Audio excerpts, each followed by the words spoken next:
একটা মানুষকে এইভাবে মারবে।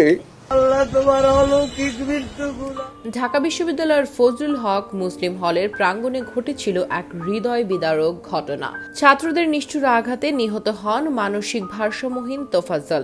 সেই তোফাজ্জলকে নিয়ে নির্মিত হতে যাচ্ছে নাটক তোফাজ্জলের শেষ ভাত, যেখানে উঠে এসেছে তার জীবনের শেষ মুহূর্তের করুণ আখ্যান।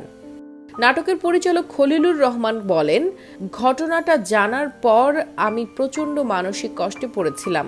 কিভাবে ভাত খাওয়ানোর পর একটা মানুষকে নিষ্ঠুরভাবে হত্যা করা হলো তা ভাবতে ভাবতেই বুকের ভিতরে হাহাকার জাগে।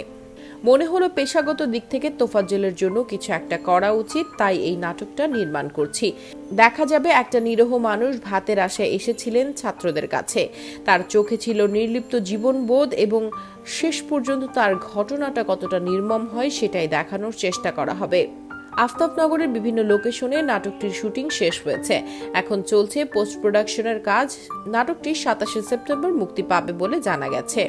এতে অভিনয় করেছেন ইমরান, সানজিদা, আলমগীর কবির, প্রিন্সেস ঋতু, বরিশালের বাদল, এরশাদ মণ্ডল সহ আরো অনেকেই। এই নাটকটা যেন একটা চিৎকার, একটা প্রতিবাদ, যা প্রশ্ন ছুড়ে দেবে সমাজের নৈতিকতার কাছে।